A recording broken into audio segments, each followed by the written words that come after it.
Chapitre 1, Sentiments étranges. Rob Morrison ajusta le rétroviseur de la Honda Civic argentée de sa femme en s'engageant sur la voie réservée aux élèves. Le poids familier de son gilet tactique sous ses vêtements civils lui était étrangement réconfortant après une autre longue journée d'enquête sur des fraudes à l'assurance pour la ville. 15 ans comme enquêteur du corps des marines avant de se reconvertir dans le civil lui avait appris à remarquer les détails que les autres ne voyaient pas. Mais aujourd'hui, il n'était qu'un père qui récupère sa fille.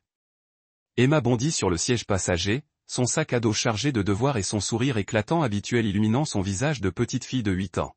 « Dis donc, papa. Où est ton camion ? » ? « Au garage, ma puce. Maman a dit que j'aurais besoin d'une voiture. » Rob s'écarta du trottoir, jetant un coup d'œil à sa fille, soudainement devenue silencieuse. Elle jouait avec sa ceinture de sécurité, scrutant l'intérieur avec une expression qu'il lui avait rarement vue. « Papa » murmura Emma en se penchant vers lui. « Cette voiture est bizarre. » Rob haussa un sourcil, la voix légère. « Étrange comme ça, mon petit ?» Emma fronça le nez, ses petits doigts caressant le bord du siège. Ça sentait différent. Et le siège, il n'est pas comme maman le fait d'habitude. Et puis il y a ça. Elle brandit un ticket de caisse de station-service, tombé par terre, qui ne provenait pas de leur station-service habituelle. Maman ne se dérobe jamais. Un frisson glaça l'estomac de Rob. Son instinct d'enquêteur se réveilla automatiquement tandis qu'il analysait les observations d'Emma. La position du siège était effectivement différente, reculée plus que la petite silhouette de Lisa ne l'exigeait.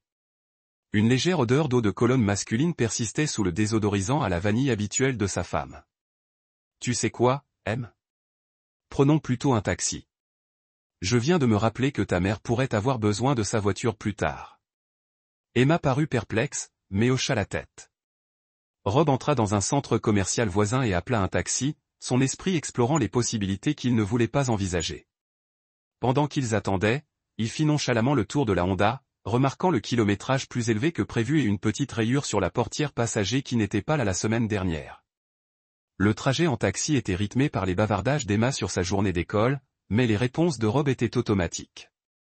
17 ans de mariage avec Lisa, et elle n'avait jamais mentionné avoir eu de panne de voiture ni l'avoir prêtée à qui que ce soit. Elle travaillait à domicile comme graphiste indépendante et se rendait rarement en voiture, sauf pour aller faire les courses et à la salle de sport. Lorsqu'ils arrivèrent dans leur allée, Rob paya le chauffeur et se dirigea vers la porte d'entrée, Emma sautillant à ses côtés. La maison était silencieuse, trop silencieuse. Lisa écoutait généralement de la musique pendant qu'elle travaillait dans son bureau.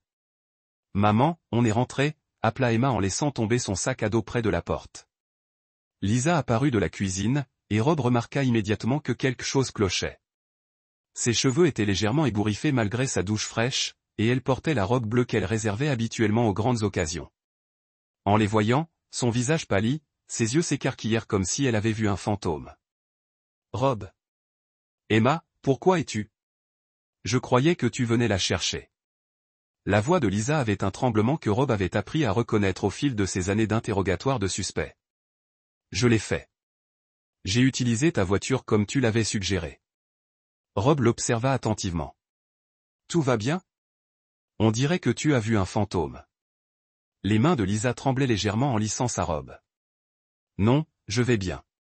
Je suis juste surprise de te voir rentrer si tôt. » Son regard se porta vers le garage, puis revint vers lui. « Où est ma voiture ? » Toujours à l'école. Emma se sentait mal à l'aise dedans, alors on a pris un taxi pour rentrer. Mal à l'aise ? La voix de Lisa monta d'un ton plus aigu. Comment ça, mal à l'aise ? Avant que Rob puisse répondre, Emma intervint innocemment. Ça sentait l'eau de Cologne pour garçon et le siège était reculé. En plus, maman, tu ne vas jamais à la station-service Shell. Le visage de Lisa disparut complètement. Elle resta figée un instant, puis se retourna brusquement et attrapa son téléphone sur le comptoir de la cuisine.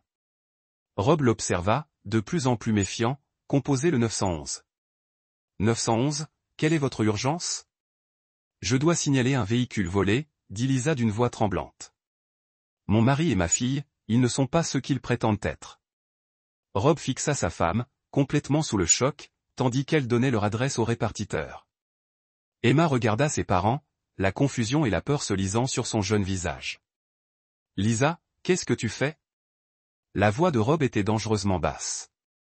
Elle refusait de le regarder dans les yeux, serrant le téléphone comme une bouée de sauvetage. Je ne te connais pas. Ce n'est pas. Tu n'es pas censé être ici.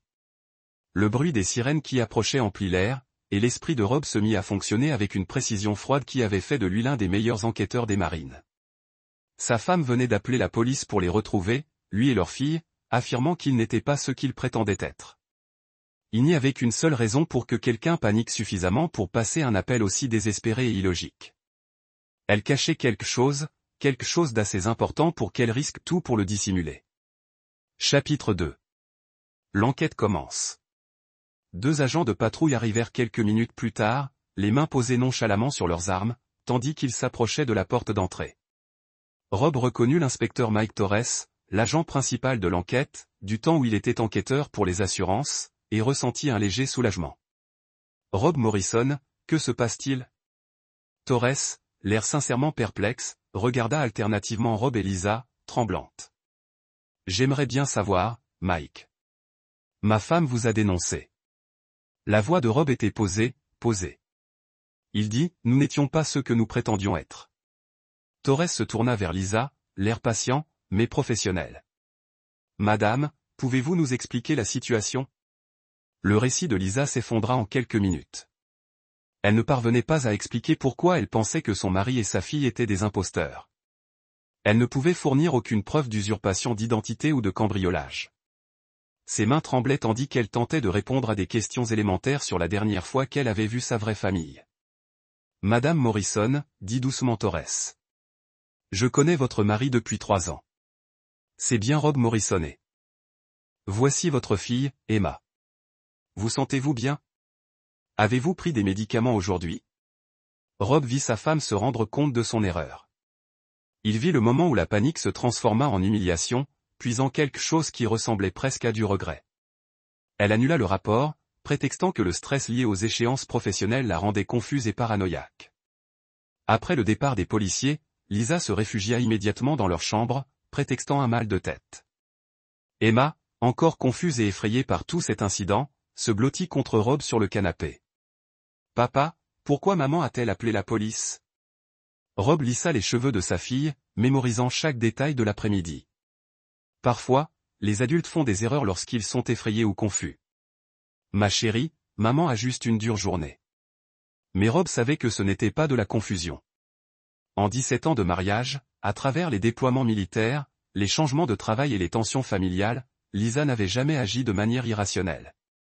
Elle cachait quelque chose, et sa réaction de panique lui indiquait que c'était important. Ce soir-là, une fois Emma endormie, Rob commença ce qu'il faisait le mieux, enquêter. Il commença par la Honda, utilisant une lampe de poche pour examiner chaque recoin de l'intérieur. L'odeur masculine de l'eau de Cologne était plus forte près du siège conducteur. Il trouva un cheveu noir sur l'appui-tête, qui n'était certainement pas le sien ni celui de Lisa. Dans la boîte à gants, sous la carte grise, se trouvait une serviette en papier du restaurant italien Rosario S, un endroit que Lisa prétendait n'avoir jamais visité. Rob photographia tout avec la précision méthodique de son entraînement militaire. Le reçu de la station-service qu'Emma avait trouvé daté d'il y a 3 jours, à 14h47, heure à laquelle Lisa prétendait être en visioconférence consécutive. Il vérifia l'historique de navigation de son ordinateur et trouva les espaces vides où les sessions avaient été supprimées. Son téléphone vibra, accompagné d'un SMS de son ancien camarade marine, Danny Walsh, qui dirigeait désormais une entreprise de sécurité privée. Une bière demain? Pas de nouvelles depuis des semaines. Rob fixa le message, se souvenant d'une chose que Lisa avait mentionnée à propos de Danny qui avait appelé récemment. Elle avait dit qu'il prenait juste des nouvelles, mais Rob se demandait maintenant s'il y avait autre chose. Le lendemain matin, Lisa fit comme si de rien n'était. Elle prépara le déjeuner d'Emma avec une attention inhabituelle, embrassa Rob au revoir avec une normalité forcée et s'installa dans son bureau à domicile comme si la panne de la veille n'était qu'un mauvais rêve. Rob conduisit Emma à l'école dans son camion réparé, puis fit un détour par le restaurant italien Rosario. Les clients du déjeuner n'étaient pas encore arrivés, et la gérante, une Italienne d'âge moyen nommée Maria, était ravie de discuter. Bien sûr, je me souviens d'elle, dit Maria en regardant la photo de Lisa sur le téléphone de Rob. Elle vient régulièrement depuis environ 2 mois. Toujours avec le même type, grand, cheveux noirs, très beau. Il s'assoit généralement dans le box du coin, très confortable, si vous voyez ce que je veux dire. Le sang de Rob se glaça. Pouvez-vous décrire cet homme? Un Italien, peut-être la fin de la trentaine. Il portait toujours des costumes coûteux. De bons pourboires. Il semblait très intime. Rob remercia Maria et s'assit dans son camion devant le restaurant, les choses se mettant en place. Le nouveau programme d'entraînement de Lisa, son intérêt soudain pour les vêtements coûteux, la façon dont elle avait commencé à répondre aux appels téléphoniques en privé. Il avait attribué cela à l'agitation de la quarantaine, mais maintenant il voyait les choses telles qu'elles étaient. Son téléphone sonna. Danny Walsh. Rob, il faut qu'on parle. C'est à propos de Lisa. Et elle? La voix de Dee était lourde de réticence. Retrouve-moi au Murphy S Bar dans 1 heure. Il y a quelque chose que tu dois savoir. 1 heure plus tard, Rob était assis en face de son plus vieil ami dans un box du coin faiblement éclairé, sirotant une bière dont il ne voulait pas. Danny semblait mal à l'aise, la culpabilité imprimée sur son visage buriné. J'aurais dû te le dire plus tôt, commença Danny. Mais j'espère que ça s'arrêterait tout seul. Dis-le. Lisa a une liaison depuis environ 3 mois. Le type s'appelle Vincent Romano. Ce n'est pas une bonne nouvelle, Rob. L'expression de Rob ne changea pas, mais Danny le connaissait depuis assez longtemps pour voir l'immobilité dangereuse qui signifiait que son ami était calculateur. Quel genre de mauvaise nouvelle? Il dirige une entreprise de nettoyage automobile haut de gamme, mais ce n'est pas son vrai revenu. Romano a des liens avec des gens malhonnêtes. Blanchiment d'argent, probablement le genre d'homme qui se croit intouchable parce qu'il est protégé. Comment sais-tu tout ça? Danny se tortilla, mal à l'aise. Lisa m'a engagé pour faire une enquête sur lui. Elle a dit l'avoir rencontré à la salle de sport et qu'elle envisageait d'investir dans son entreprise. Elle m'a fait promettre de ne rien te dire parce qu'elle voulait que ce soit une surprise. Rob faillit rire de l'ironie cruelle. Sa femme lui avait sans le savoir tout ce qu'il avait besoin de savoir sur son amant. Que as-tu trouvé d'autre? Romano a la réputation d'être possessif et agressif. Sa petite amie a déposé une ordonnance restrictive qui a mystérieusement été levée. Rob, je pense que Lee est dépassé par ce type. Rob a fini sa bière d'une seule gorgée. Danny, j'ai besoin que tu continues à surveiller Romano. Où qu'il aille, qui il voit, ce qu'il fait. Peux-tu faire ça sans poser de questions? Danny hocha lentement la tête. Rob, qu'est-ce que tu prépares? Rob se leva, le visage aussi froid et impassible qu'au pire moment de son service militaire. Je vais rappeler à certains qu'il y a des conséquences à trahir le mauvais homme. En sortant du bar, Rob réfléchissait déjà à toutes les possibilités. Vincent Romano avait commis l'erreur de penser que Rob Morrison n'était qu'un autre mari trompé. Lisa avait commis l'erreur de croire que sa trahison passerait inaperçue. Ils étaient tous les deux sur le point d'apprendre que certains hommes ne pardonnent pas. Ils détruisent. Chapitre 3. L'impitoyable vérité. Rob passa la semaine suivante à jouer le rôle d'un mari inconscient tout en recueillant des renseignements avec une précision militaire. Il installa des caméras cachées chez eux et un traceur GPS. Il a utilisé ses contacts avec les forces de l'ordre pour établir un profil complet de Vincent Romano. Ce qu'il a découvert l'a glacé de rage, pour des raisons allant au-delà du simple adultère. Romano n'était pas seulement un criminel. C'était un prédateur spécialisé dans la séduction de femmes. Mariés, gagnant leur confiance, puis détruisant systématiquement leur vie pour le profit. Il avait un schéma bien précis, liaison, manipulation émotionnelle, accès aux finances familiales, puis chantage. 3 victimes précédentes avaient perdu leur maison, leur mariage et leurs enfants à cause des manigances de Romano. Mais ce qui a rendu Rob rouge de rage, c'est la découverte que Romano posait à Lisa des questions détaillées sur l'emploi du temps d'Emma, son école, ses activités. Des enregistrements téléphoniques l'ont filmé, suggérant à Lisa d'emmener Emma de temps en temps, affirmant qu'il était doué avec les enfants. Rob était assis dans son pick-up devant l'école d'Emma, les mains crispées sur le volant, écoutant la conversation enregistrée avec des écouteurs. La réponse rieuse de Lisa, disant qu'Emma vous aimerait, lui a fait voir des taches de fureur noire. Son téléphone a vibré, un SMS de Lisa a retenti. Travaille tard ce soir, dîner avec des clients. N'attendez pas. Rob vérifia le GPS. Elle était à l'appartement de Romano. Ce soir-là, Après avoir couché Emma avec une attention et un amour particulier, Rob se rendit à l'immeuble de Romano. C'était un complexe luxueux, mal sécurisé, typique des hommes qui se sentent intouchables. L'entraînement militaire de Rob rendait le contournement des Lockheed facile. L'appartement de Romano était exactement ce à quoi Rob s'attendait. Meubles coûteux, œuvres d'art kitsch et photos de lui avec diverses femmes. Rob installa des micros, copia le contenu de l'ordinateur de Romano et photographia des documents qui confirmèrent ses pires soupçons. Romano possédait des dossiers détaillés sur toutes ses cibles, y compris Lisa. Mais le dossier de Lisa contenait quelque chose que les autres ignoraient, des photos d'Emma prises à distance, son emploi du temps scolaire et des notes sur ses endroits préférés. Ce salaud préparait quelque chose qui allait bien au-delà de la manipulation financière. Rob photographiait encore des preuves lorsqu'il entendit des voix dans le couloir. Il s'approcha de la fenêtre, prêt à s'échapper par l'escalier de secours, mais se figea en entendant le rire caractéristique de Lisa. Ils entrèrent dans l'appartement, mains et bouches enchevêtrées. Lisa se serra contre la porte s'ouvrit tandis que Romano l'embrassait dans le cou. Rob observait dans l'ombre, son esprit entraîné enregistrant chaque détail tandis que son cœur se glaçait. « Mon Dieu, tu m'as manqué » souffla Lisa, les mains s'activant sur les boutons de la chemise de Romano. « Est-ce que je t'ai manqué au point de le quitter ?» La voix de Romano avait un ton tranchant que Rob identifia à de la manipulation. Lisa hésita. « Vince, on en a parlé. C'est compliqué avec Emma. » Ce n'est pas compliqué. Tu demandes le divorce, tu prétends qu'il est violent, tu obtiens la garde et la pension alimentaire. Je connais des avocats qui peuvent faire en sorte que ça se fasse vite. Rob serra les dents en réalisant que Romano avait appris à Lisa à le détruire. Mais Rob n'a jamais été violent. Lisa protestait chaque semaine.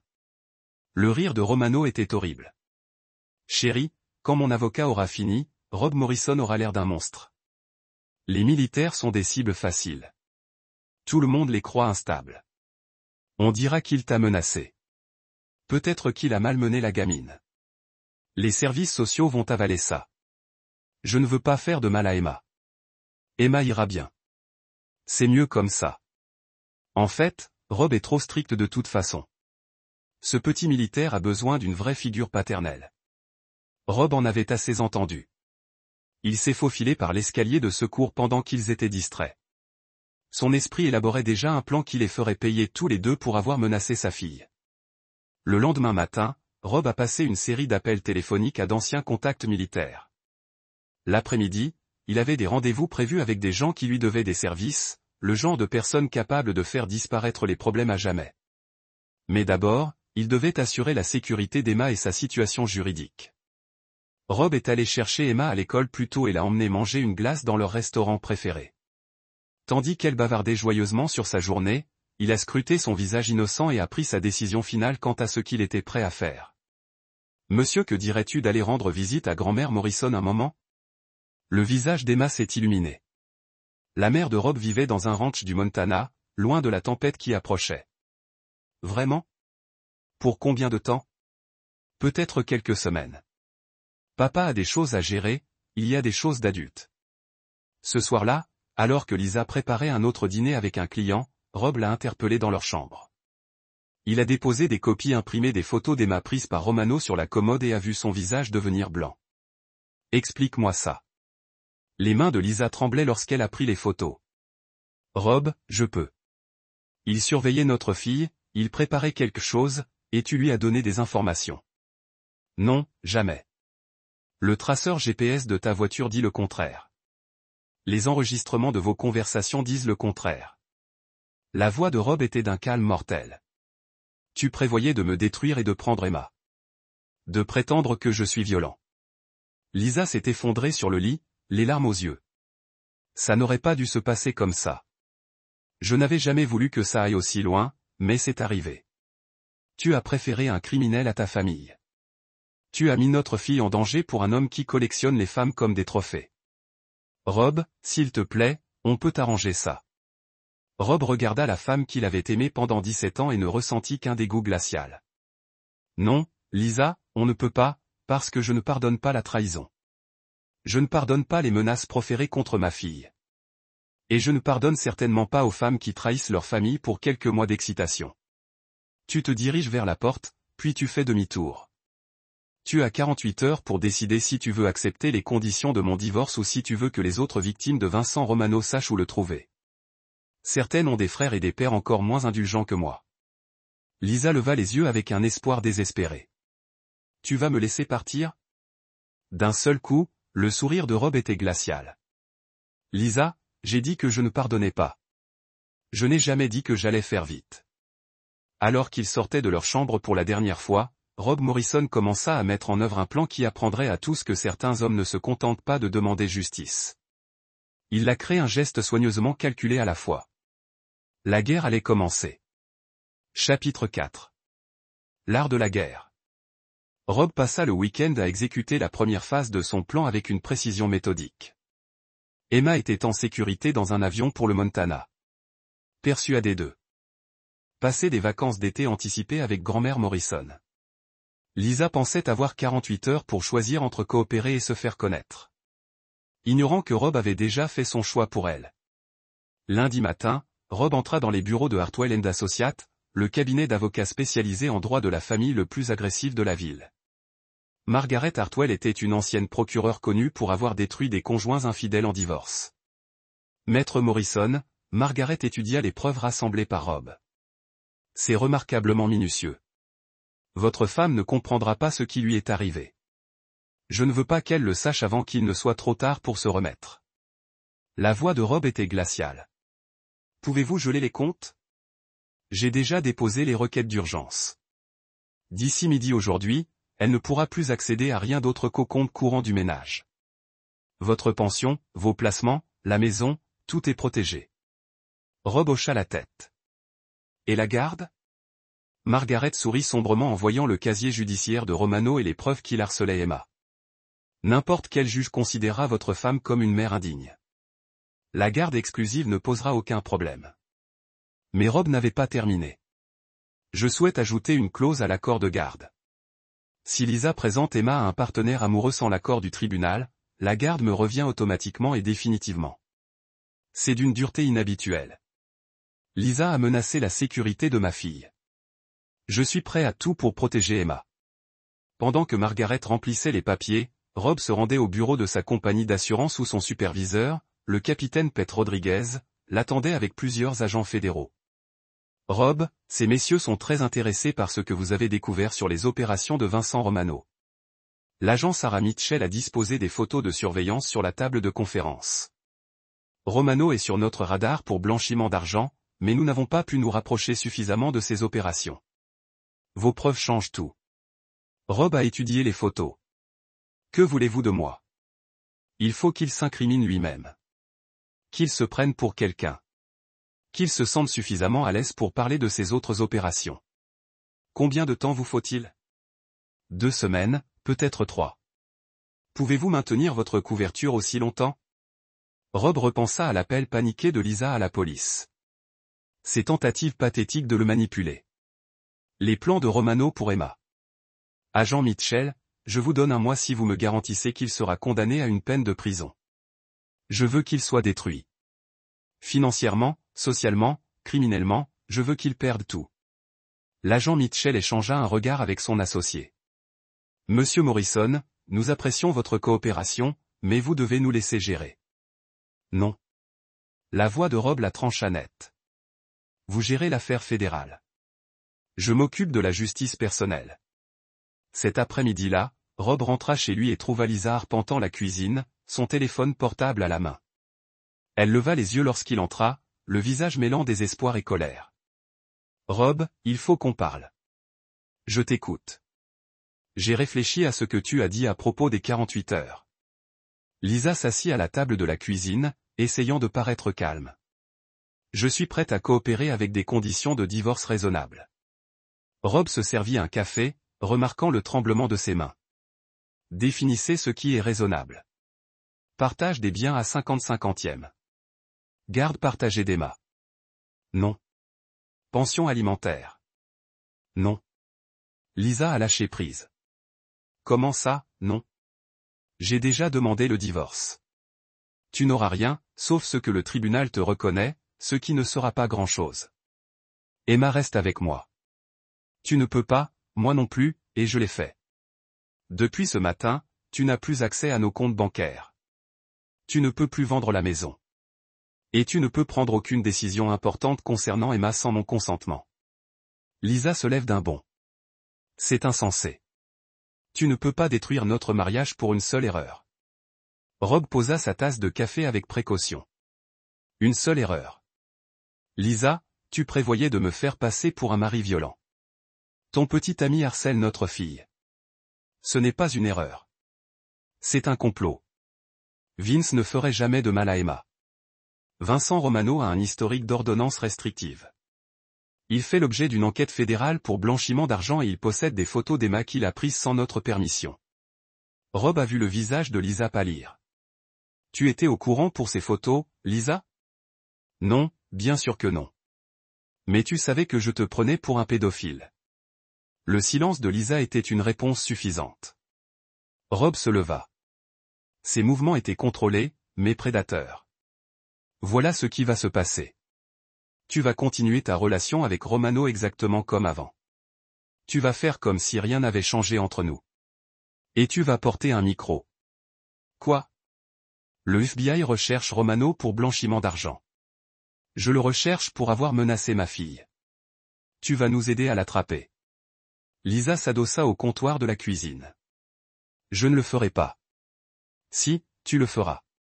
Parce que si tu ne le fais pas, je m'assurerai que toutes les victimes précédentes de Romano sachent où vous trouvez toutes les deux. Certaines ont des fils adolescents qui lui reprochent d'avoir détruit leur famille. Le visage de Lisa se vida. Tu me menaces. Je t'offre un choix. Aide-nous à détruire Romano et peut-être que tu auras droit à des visites surveillées avec Emma. Refuse et tu perdras tout, y compris ta sécurité. Rob s'approcha, sa voix se réduisant à un murmure. Lisa, il y a 17 ans, tu as épousé un marine qui a vécu des situations où l'hésitation est fatale. Tu as oublié qui je suis, mais pas moi. Je protège ce qui m'appartient et je détruis ce qui le menace. Romano a menacé Emma. Tu l'as aidé. Maintenant, vous en payez tous les deux le prix. Le téléphone de Lisa vibra, un SMS lui parvint. Elle y jeta un coup d'œil, puis à Rob. Il veut me voir ce soir. Parfait. L'agent Mitchell te briefera sur le matériel de surveillance demain. Ce soir, sois normal. Rob se dirigea vers la porte, puis se retourna. Oh, Elisa, si tu le préviens de tout ça, je m'assurerai qu'il découvre ta coopération. Bref, la différence, c'est que si tu le préviens, vous serez tous les deux considérés comme des informateurs fédéraux sans aucune protection. En quittant la maison, Rob ressentit le calme familier d'une mission claire. L'ennemi était identifié, les objectifs fixés et la tactique en marche. Vincent Romano avait commis l'erreur de prendre Rob Morrison pour une cible parmi d'autres. Lisa avait commis l'erreur de croire que leur mariage signifiait que Rob tolérerait la trahison. Ils étaient tous deux sur le point d'apprendre que certains hommes ne se contentent pas de riposter. Ils se sont déclarés une guerre totale. Chapitre 5. Les titans du piège. Le matériel était plus petit que Lisa ne l'avait imaginé, juste un minuscule émetteur collé sous son soutien-gorge et un micro-enregistreur camouflé en coque de smartphone. L'agent Mitchell lui avait passé 2 heures à apprendre à orienter les conversations vers les activités criminelles de Romano sans paraître évident. Rappelez-vous, insista Mitchell, il faut qu'il parle de ses sources de revenus, des autres femmes qu'il a ciblées et de ses projets concernant votre fille. Pouvez-vous gérer ça? Lisa hocha la tête, même si ses mains tremblaient. 3 jours plus tôt, elle planifiait un avenir avec Vincent. Maintenant, elle contribuait à le détruire pour se protéger de la vengeance calculée de Rob. Rob observait le briefing depuis une pièce adjacente à travers une vitre sans teint, l'air indéchiffrable. Une fois les agents terminés, il rejoignit Lisa dans le couloir. Effrayé, demanda-t-il. Terrifié, admit Lisa. Rob, et s'il la prenait?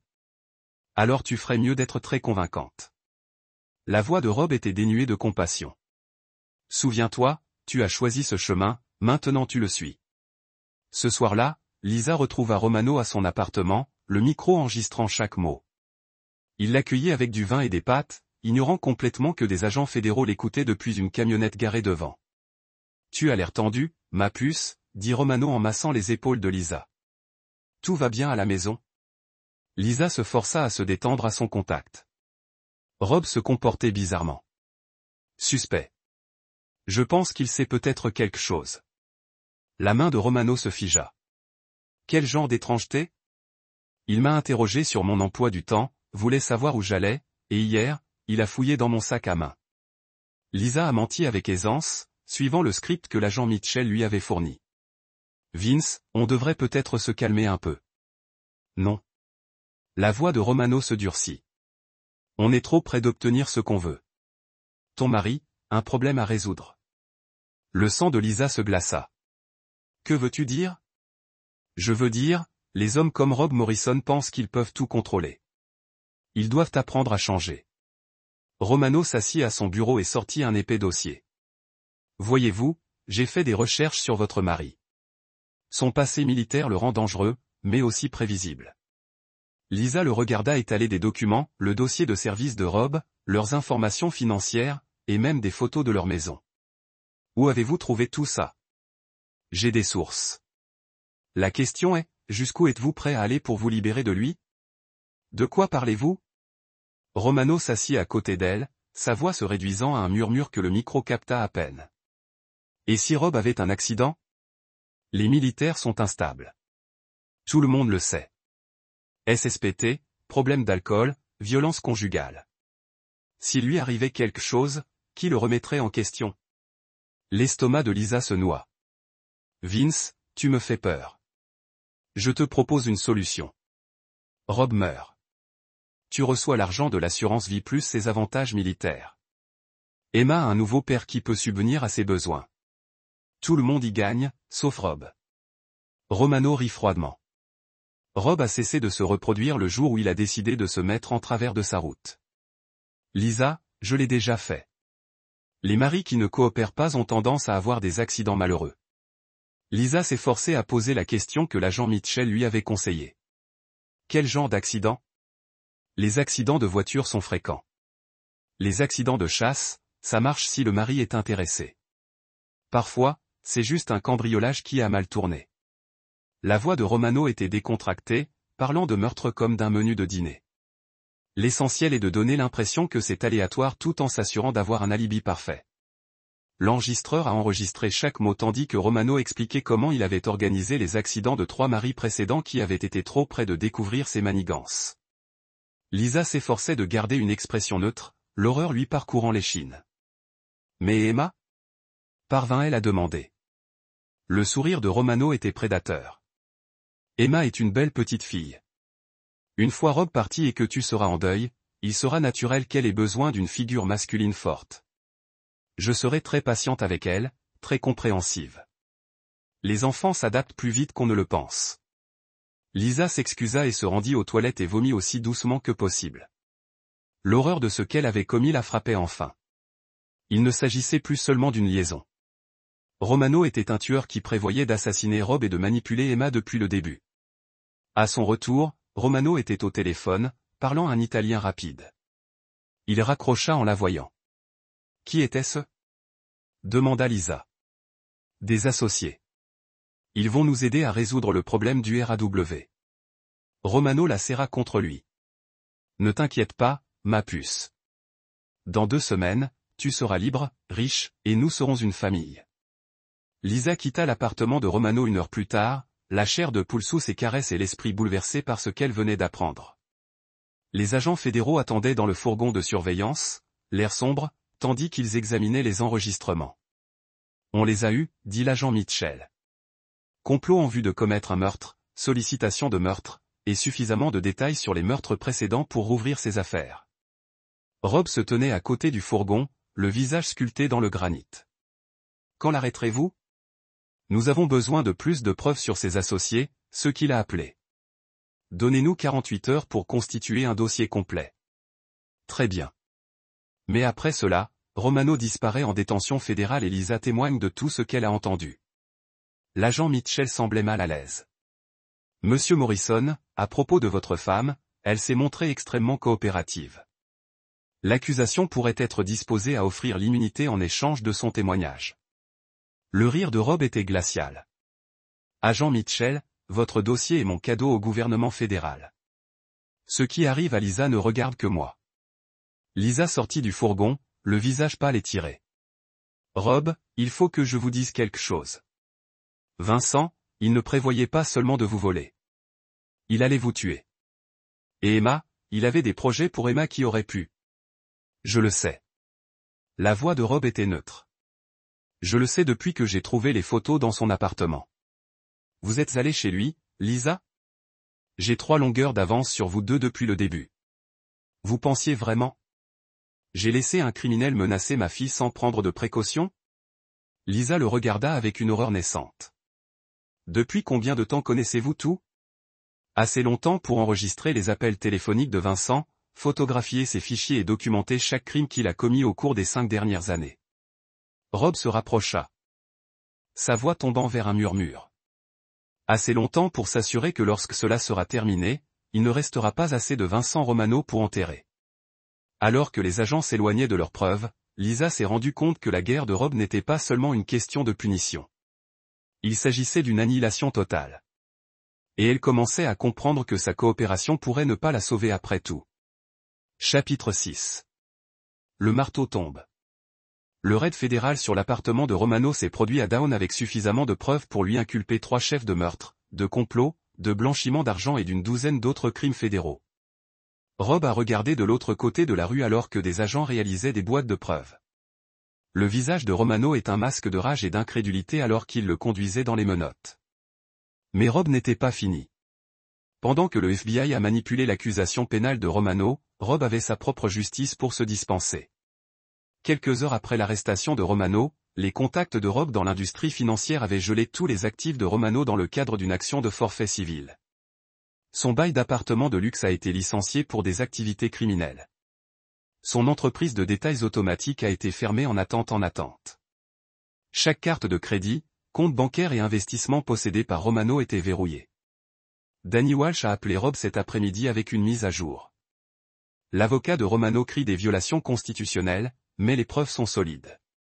Son audience de mise en liberté sous caution est fixée à demain. Quelle sera la caution de 3 accusations de meurtre? S'il obtient une caution du tout, ce sera des millions. Il n'aura pas de caution, dit Rob avec certitude. Comment pouvez-vous être sûr? Parce que son avocat est sur le point d'avoir des problèmes éthiques. Rob avait découvert que l'avocat de Romano, Marcus Webb, avait aidé à blanchir l'argent grâce au compte de confiance de son cabinet d'avocats. Un conseil anonyme à la State Bar Association, soutenu par des dossiers financiers que Rob avait photographiés lors de sa reconnaissance, était sur le point de mettre fin à la carrière et à la terre de Webb lui en garde à vue aux côtés de son client. Le lendemain matin, Romano a comparu devant le tribunal avec un défenseur public qui avait eu 30 minutes pour examiner un dossier contenant des milliers de pages de preuves. La caution a été refusée, mais l'AVC le plus brutal de Rob n'était pas encore à venir. Cet après-midi, il a passé une série d'appels téléphoniques aux familles des victimes précédentes de Romano. Les épouses qu'il avait séduites, les maris qu'il avait assassinés, les enfants qu'il avait laissés sans père. Rob a fourni à chaque famille les détails d'arrestation de Romano, sa position en garde à vue, et surtout, l'identité de ses accomplis qui étaient encore libres.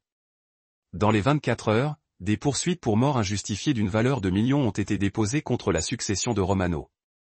Les médias ont ramassé l'histoire d'un tueur en série qui s'est fait passer pour un homme d'affaires, détruisant la famille à but lucratif. La photo de Romano était sur chaque chaîne d'information, ses crimes détaillés dans une spécificité horrible.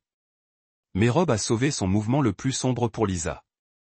Elle attendait dans leur cuisine à son retour à la maison mercredi soir. Documents de divorce répartis sur le table. Sa signature était nécessaire sur des dizaines de documents qui lui laisseraient essentiellement rien d'autre que les vêtements sur le dos. Je ne peux pas les signer, dit Lisa, sa voix creuse. Rob, je n'ai nulle part où aller. Pas d'argent, pas de perspective d'emploi. Vous prenez tout. Vous auriez dû y penser avant de conspirer pour me tuer. Je n'ai jamais accepté cela. J'ai été horrifié quand Vincent l'a suggéré. Rob s'est assis en face d'elle, son expression sans émotion. Mais vous ne l'avez pas quitté. Tu ne m'as pas prévenu. Vous avez continué la relation même après que vous sachiez qu'il était un tueur. J'avais peur. Vous étiez complice. Rob a glissé une photographie sur la table. Cela a montré que Lisa entrant dans l'appartement de Romano 2 jours après avoir détaillé ses plans de meurtre. Cela a été pris après qu'il vous ait parlé de tuer d'autres maris. Tu es retourné vers lui quand même. Lisa regarda la photo, sa dernière défense s'effondrait. Que voulez-vous de moi? Je veux que tu disparaisses. Signez les papiers. Prenez les 5000 $ que j'ai légalement tenu de vous donner et recommencez quelque part loin d'ici. 5000 $. Rob, nous avons plus de 200 000 $ d'économie. Pat, c'est la preuve dans une enquête fédérale sur le blanchiment d'argent. Maintenant, Romano vous a utilisé pour accéder à nos comptes.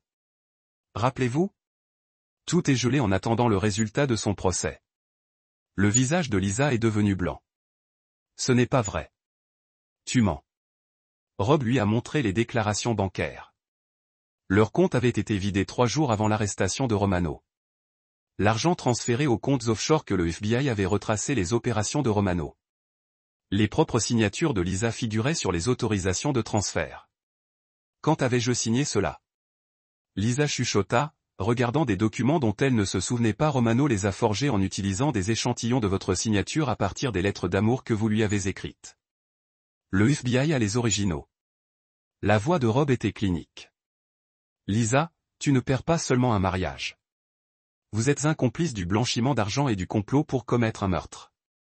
La seule raison pour laquelle vous n'êtes pas sous garde fédérale est que vous avez coopéré avec l'enquête. Mais je t'ai aidé. J'ai porté le fil.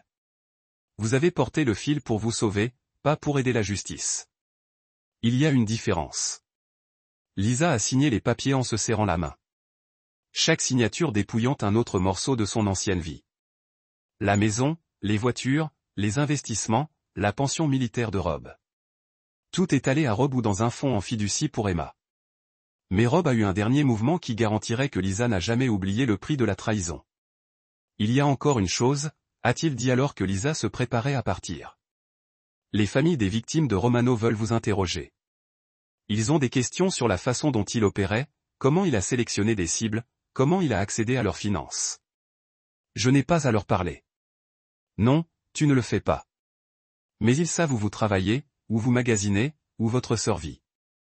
Ils savent que Romano a détruit leur famille, et ils savent que vous les avez aidés à le faire. Le sourire de Rob était l'arctique. Certains d'entre eux ont des fils qui blâment Romano pour la mort de leur père. Les jeunes hommes sans rien perdre ont tendance à être imprévisibles. Les genoux d'eux. Lisa ont presque cédé. Tu leur dis où trouvez-moi. Je leur donne des informations qu'ils ont droit à avoir. Ce qu'ils en font, c'est leur choix. Alors que Lisa sortait de leur maison pour la dernière fois, ne portant qu'une seule valise et 5000 $ en espèces, Rob n'a ressenti aucune satisfaction. La justice ne voulait pas se sentir bien. Il s'agissait de conséquences. Lisa avait choisi de trahir sa famille et de mettre en danger leur fille. Maintenant, elle vivrait avec les conséquences pour le reste de sa vie. Ce soir-là, Rob a appelé sa mère au Montana. « Maman, comment va Emma? » « Elle va bien, chérie. Vous manquez cependant. Combien de temps avant qu'elle ne puisse rentrer à la maison? » Rob regarda autour de la maison vide, en pensant à la nouvelle vie qu'il construisait sans le poison de la trahison le corrompant. Bientôt, maman, juste quelques extrémités libres de plus pour s'attacher. La guerre était presque terminée. Bientôt, Emma rentrait chez elle chez un père qui avait prouvé que certaines personnes pouvaient faire confiance pour protéger ce qui comptait le plus. Chapitre 7. Le calcul commence. 6 mois plus tard, Vincent Romano s'est assis dans la prison fédérale en attente de procès. Son empire en ruine et les co-conspirateurs sont morts ou derrière les barreaux. Les associés qu'il avait appelés à organiser le meurtre de Rob étaient membres d'une famille de crimes qui n'a pas apprécié d'avoir l'attention du FBI attirée par leurs opérations. La tentative de Romano de coopérer avec les enquêteurs fédéraux en échange de protection lui avait valu un couteau entre les côtes de la douche de la prison. Il a survécu, mais à peine, et a maintenant passé 23 heures par jour à l'isolement. Rob a reçu des mises à jour sur l'état de Romano grâce à ses contacts d'application de la loi. Chaque rapport confirmant que la justice était signifiée d'une manière que les tribunaux ne pouvaient pas livrer. Mais la guerre personnelle de Rob n'était pas terminée. Lisa avait fui à Phoenix, où vivait sa sœur, mais les familles des victimes de Romano avaient suivi. Ils ont déposé des poursuites civiles contre elle en tant que complice, exigeant un accès à tout actif qu'elle aurait pu cacher. Les enquêteurs privés ont suivi ses mouvements. Les avocats l'ont harcelé de dépôts, et des appels téléphoniques anonymes lui ont rappelé quotidiennement que son rôle dans leur souffrance ne serait pas oublié. Ralph aurait pu les annuler avec un seul appel téléphonique, mais il ne l'a pas fait. Lisa avait fait son choix. Maintenant, elle a vécu avec les conséquences. Emma est revenue du Montana à l'automne, bronzée et heureuse de ses vacances prolongées. Elle avait grandi d'eux en et a développé un amour pour les chevaux que Rob a encouragé en l'inscrivant à des cours de conduite. Ils avaient déménagé dans une nouvelle maison à travers la ville, plus petite que leur maison précédente, mais remplie de lumière et sans l'ombre de la trahison. « Papa, pourquoi maman est-elle partie ?» demanda Emma un soir alors que Rob l'a aidé à faire ses devoirs. Rob s'était préparé à cette question pendant des mois. « Ta mère a fait de mauvais choix, ma chérie. Parfois, quand les adultes font de très mauvais choix, ils doivent faire face à des conséquences qui changent tout. Va-t-elle jamais revenir ? Non, elle ne le fera pas. Emma était silencieuse pendant un moment, puis a regardé avec les yeux qui sont étonnamment matures pour ses 9 ans. Mais je ne suis pas triste que ce soit juste toi-même. Mieux avec nous. Le mot plus sûr a frappé Rob comme un coup physique. Sa fille de 9 ans se sentait plus en sécurité sans sa mère. Un acte d'accusation accablant du chaos Lisa avait introduit dans leur vie. Cet hiver, Rob a reçu un appel de l'agent Mitchell.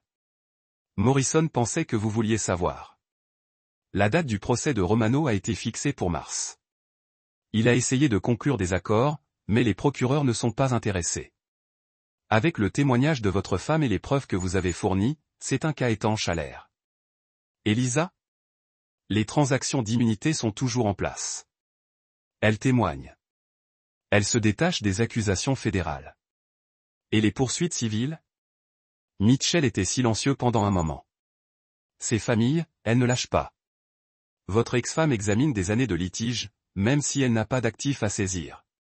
Rob n'a ressenti aucune satisfaction dans le tourment en cours de Lisa, mais il n'a ressenti aucune sympathie non plus. Elle avait choisi de se tenir debout avec un tueur contre sa propre famille. Certains choix ne pouvaient pas être annulés. Spring a amené le procès de Romano, et avec lui un défilé de procureurs, d'avocats de la défense et d'attention des médias que Rob a complètement évité. Il avait donné son témoignage pendant la phase d'enquête. Le procès lui-même n'était que de la formalité. Romano mourait en prison, soit du système judiciaire, soit de ses anciens associés. Le résultat a été inévitable. Mais la victoire la plus importante de Rob est venue un mardi après-midi calme quand Emma a ramené son bulletin. L'enseignante de Strait commande sa résilience et sa maturité dans une note demandant une conférence sur les parents pour discuter de son placement académique accéléré. Monsieur Morrison, professeur d'Emma, Madame Patterson a déclaré lors de leur réunion, Emma est exceptionnelle, non seulement académique, mais émotionnellement. Elle a montré une stabilité remarquable compte tenu des changements dans sa situation familiale. Rob hocha la tête, fierté gonflant dans sa poitrine. Elle est plus forte qu'elle ne le sait. Les enfants sont résilients, mais la force d'Emma semble différente, plus utile. A-t-elle exprimé des sentiments au sujet de l'absence de sa mère ? Elle a mentionné se sentir plus en sécurité maintenant, plus sûre. Madame Patterson a fait une note. Ce n'est pas rare dans les situations où il y avait une instabilité familiale. Les enfants prospèrent souvent lorsque le chaos est retiré de leur environnement. Alors que Rob rentrait à la maison de la conférence, il a réfléchi à la façon dont sa vie avait changé. Il y a un an, il avait été un mari et un père qui vivaient un mensonge, ignorant que sa femme planifiait sa destruction. Maintenant, il était un père célibataire élevant une fille qui se sentait plus en sécurité sans la présence de sa mère. L'ironie n'a pas été perdue pour lui. En essayant de détruire sa famille, Lisa l'avait réellement sauvé. Ce soir-là, alors qu'Emma pratiquait le piano dans le salon, Rob s'est assis à sa table de cuisine en payant des factures et en planifiant leurs vacances d'été. La maison était paisible, remplie du son de la musique et du contentement qui venait de savoir que sa fille était en sécurité et aimée. Son téléphone bourdonnait d'un texte d'un numéro inconnu. C'est Lisa. Je sais que vous ne répondez pas, mais j'avais besoin de dire cela. Vous aviez raison sur Vincent, à propos de tout. Je suis désolé. Rob regarda le message pendant un long moment, puis l'a supprimé sans répondre. Les excuses n'avaient pas de sens lorsqu'ils sont venus après que les conséquences aient été délivrées. Lisa était désolée d'avoir été prise. Désolée, elle avait tout perdu. Désolée, ses choix avaient détruit sa vie.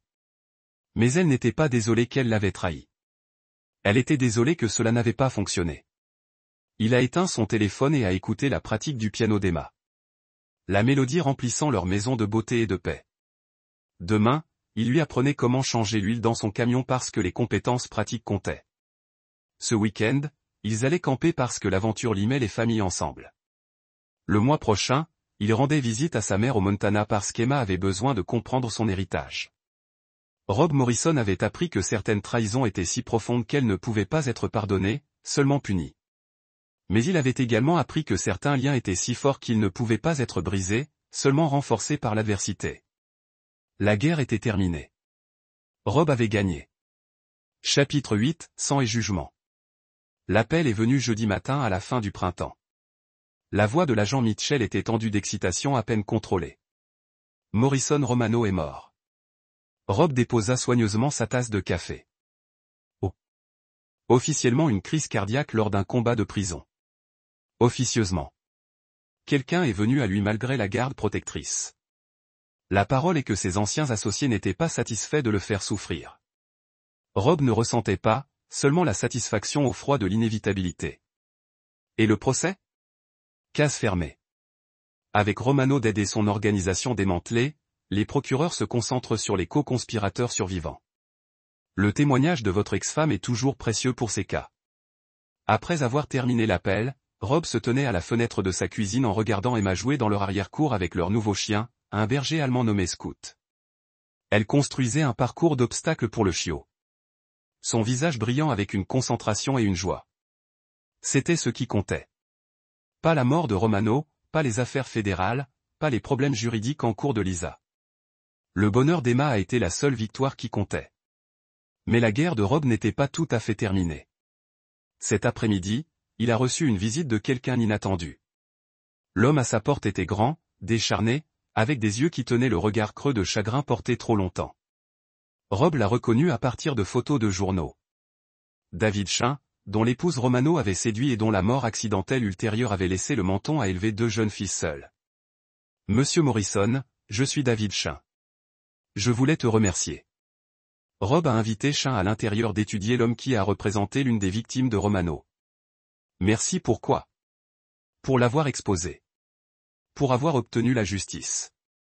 Ma femme, Catherine, elle avait tellement honte de ce qu'elle avait fait avec Romano qu'elle ne pouvait pas me faire face quand j'ai découvert.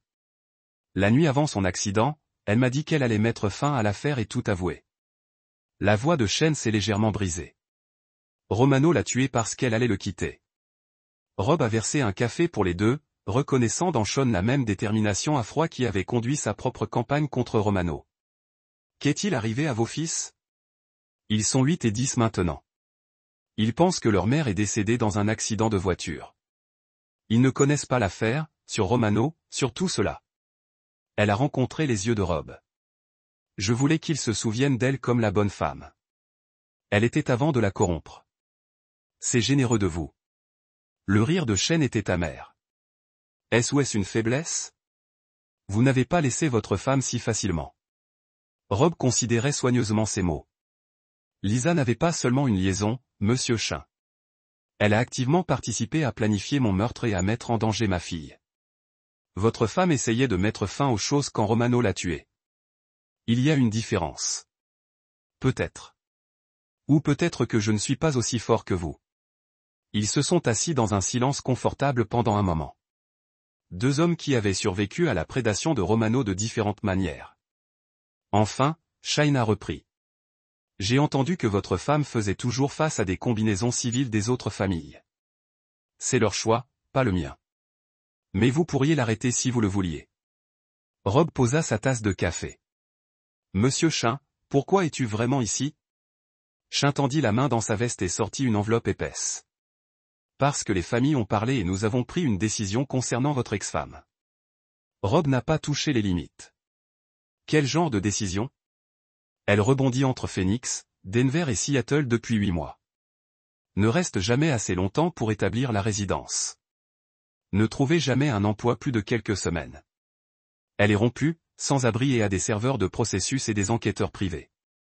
Ne devrait pas pousser l'enveloppe à travers la table.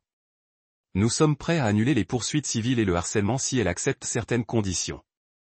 Quelles conditions? Elle disparaît complètement, change son nom, se déplace quelque part qu'aucun de nous ne la trouvera jamais et ne contacte plus jamais aucun d'entre nous ou nos enfants, y compris votre fille. Rob a ouvert l'enveloppe et a trouvé des documents qui effaceraient efficacement Lisa de l'existence. De nouveaux papiers d'identité, un billet de bus à sens unique pour une petite ville de l'Oregon et un chèque de caissier de 10 000 $. C'est illégal. Il en va de même pour conspiration pour commettre un meurtre. Il en va de même pour le blanchiment d'argent. Il en va de même pour un tueur en série à détruire les familles. La voix de Shane était stable. Nous lui offrons une issue qui la permet de vivre. L'alternative est de passer le reste de sa vie à regarder par-dessus son épaule. Rob a étudié les documents, comprenant le poids de ce que les familles offraient. Tu veux que je lui livre ça? Nous voulons que vous vous assuriez qu'elle comprenne que c'est sa seule chance. Elle prend l'accord et disparaît pour toujours. Ou le harcèlement se poursuit jusqu'à ce que l'un de nous décide que la pression légale ne suffit pas. La menace était claire mais tacite. Certaines des victimes de Romano avaient des membres de la famille qui n'étaient pas liés par des contraintes juridiques, qui pourraient décider que la complicité de Lisa méritait des conséquences plus permanentes. Rob a fermé l'enveloppe. J'y penserai. Shane se leva pour partir, puis se retourna. Monsieur Morrison, votre fille a la chance d'avoir un père qui irait à la guerre pour elle. Nous n'étions pas tous assez forts pour protéger nos familles. Contre des gens comme Romano. Après le départ de Chin, Rob s'est assis seul dans sa cuisine, pesant la complexité morale de ce que les familles proposaient. Ils offraient à Lisa une chance dans une nouvelle vie en échange d'une disparition complète de leur vie et de leur ami. C'était miséricordieux par rapport à ce qu'ils pouvaient faire, mais c'était aussi une forme d'exil qui laisserait Lisa en permanence impitoyable et seule. Rob a pensé à Emma, qui a maintenant 10 ans et prospère d'une manière qui a été impossible lorsque le chaos de Lisa a dominé leur maison. Emma a rarement mentionné sa mère.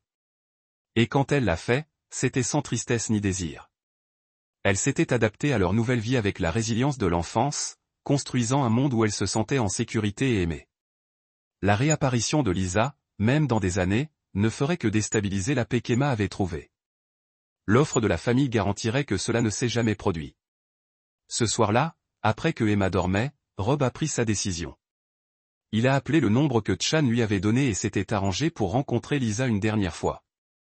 La réunion serait un terrain neutre, un restaurant en bordure de route à l'extérieur de Phoenix, où Lisa séjournait dans un motel hebdomadaire.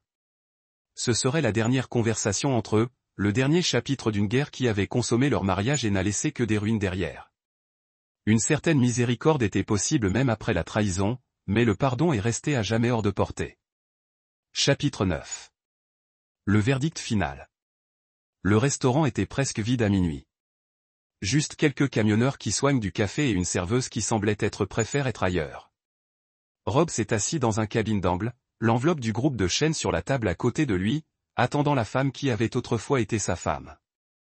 Lisa est apparue dans la porte comme un fantôme de son ancien moi.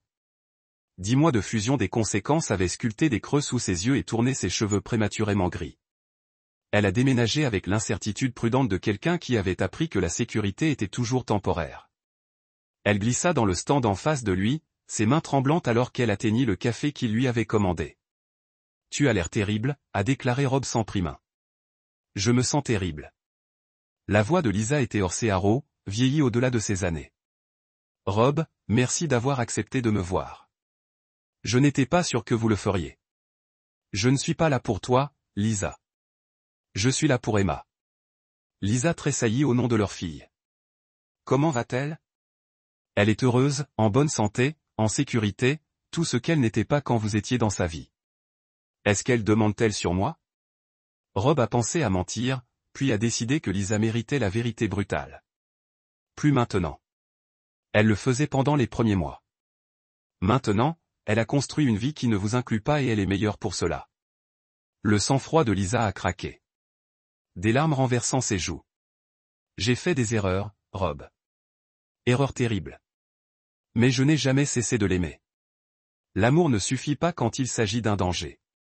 Rob a poussé l'enveloppe à travers la table. Les familles des victimes de Romano vous ont fait une offre. Lisa a ouvert l'enveloppe avec des mains serrées, son visage pâli en lisant les documents. Une nouvelle identité, une disparition complète, un nouveau nom, un nouvel emplacement, assez d'argent pour recommencer quelque part loin d'ici. En échange, vous ne contactez jamais Emma, ne contactez jamais aucune des victimes de Romano et n'essayez jamais de reconstruire aucun lien avec votre ancienne vie. Et si je refuse, l'expression de Rob était l'arctique. Ensuite, les poursuites civiles continuent. Le harcèlement continue et finalement quelqu'un décide de la pression légale ne suffit pas. Lisa regarda le chèque de la caissière. 10 000 $ représentant la somme totale de son avenir. C'est ce que vaut ma vie maintenant. Votre vie vaut ce que vous en vaut la peine lorsque vous avez choisi Romano par rapport à votre famille. Je ne l'ai jamais choisi par rapport à Emma. Vous l'avez choisi par rapport à la sécurité d'Emma. Vous l'avez choisi par rapport au père d'Emma. Vous l'avez choisi par rapport à l'avenir d'Emma. Rob se pencha en avant, sa voix tombant à un murmure. Lisa Romano avait des photos de sa fille. Il prévoyait de la préparer. Et tu savais qu'il était dangereux, mais tu as continué à lui retourner vers lui. Les sanglots de Lisa étaient des choses calmes et brisées qui dérangeaient à peine la paix artificielle du dîner. J'avais peur. Je ne savais pas comment sortir. Tu étais égoïste. Vous vouliez plus que l'excitation que vous ne vouliez protéger son enfant. Rob se leva, regardant la femme qui a détruit sa famille pendant quelques mois d'attention de killer. Conclure l'accord, Lisa. Disparaître complètement. Recommencer. Et peut-être quelque part sur la ligne, vous trouverez un moyen de vivre avec ce que vous avez fait. Et si je ne le prends pas? Ensuite, vous passerez le reste de votre vie à apprendre que certaines conséquences ne se terminent jamais. Alors que Rob se dirigeait vers la porte, Lisa l'appelait. Rob, veux-tu dire à Emma que je suis désolé? Il se retourna, le visage sculpté de granit. Non, Emma n'a pas besoin de vos excuses. Elle a besoin d'oublier que vous existiez. Rob a traversé la nuit de retour à son domicile, de retour à sa fille, de retour à la vie qu'il avait construite à partir des cendres de trahison. L'autoroute du désert s'étendait sans fin, sombre et vide, à l'exception de ses phares, coupant dans l'obscurité. Le matin, Lisa Morrison n'existerait plus. La femme qui a appris ses documents d'identité disparaîtrait dans le vaste anonymat de l'Amérique. Une autre âme perdue qui recommence avec rien d'autre qu'un regret et une petite chance de rédemption. Emma s'est réveillée samedi matin pleine de plans pour leur journée. Randonnée avec Scout, déjeuner dans leur restaurant préféré, un film ce soir-là. Elle avait 11 ans maintenant, grande pour son âge avec les yeux de Rob et une force qui n'avait pas été là lorsque Lisa faisait partie de leur vie. Papa, pouvons-nous appeler grand-mère Morrison cet après-midi? Je veux lui parler de mon projet scientifique. Bien sûr, ma chérie. Emma l'a serré dans ses bras avec l'affection féroce d'un enfant qui n'avait jamais appris à douter de la protection de son père. J'adore notre vie, papa. Juste toi et moi et Scout. Rob a tenu sa fille près, se souvenant de la peur dans sa voix ce jour-là. Elle avait dit que la voiture était étrange, se souvenant de la terreur de réaliser qu'elle avait été ciblée par un prédateur. La trahison de Lisa les avait presque détruits, mais leur avait également appris ce qui importait le plus. J'adore notre vie aussi, aime cet après-midi, tandis qu'Emma a joué dans la cour avec Scout. Rob a reçu un texte de l'agent Mitchell. Lisa Morrison a pris un bus pour Portland ce matin. Affaire officiellement close. Rob a supprimé le message et a regardé sa fille enseigner à leur chien de nouveaux trucs. Son rire transportant à travers la cour comme de la musique. Lisa avait fait son choix et vivait avec les conséquences pour toujours. Romano était mort, son organisation a détruit, ses victimes ont finalement pu aller de l'avant. La guerre était terminée. Rob Morrison avait protégé ce qui importait le plus et détruisait tout ce qui l'avait menacé. Certains hommes ont pardonné la trahison. D'autres ont rendu la trahison si coûteuse que personne n'a osé l'essayer à nouveau. Emma a couru vers lui. Des taches d'herbe sur son jean et sa joie éclairante son visage. Papa, regarde ça. Scout a appris à sauter à travers le cerceau. Rob a regardé sa fille démontrer son succès de formation. Son cœur plein de fierté et de paix. C'était la victoire. Pas la destruction de ses ennemis, mais la préservation de l'innocence, la protection de l'amour, la création d'un espace sur où sa fille pourrait grandir sans crainte. Lisa avait joué avec l'avenir de leur famille et avait tout perdu. Romano avait menacé leur sécurité et avait payé de sa vie. Les autres conspirateurs étaient confrontés à la justice fédérale et à la vengeance des familles de leurs victimes. Mais Emma Morrison avait remporté le seul prix qui comptait. Un père qui ne laisserait jamais personne lui faire du mal. Et une vie construite sur les bases inébranlables de la protection inconditionnelle. Le score a été réglé. Le compte était équilibré. La justice, brutale et complète, avait été signifiée. Certains hommes ont pardonné. Rob Morrison s'est assuré que le pardon n'était jamais nécessaire. Et là, vous l'avez. Une autre histoire prend fin.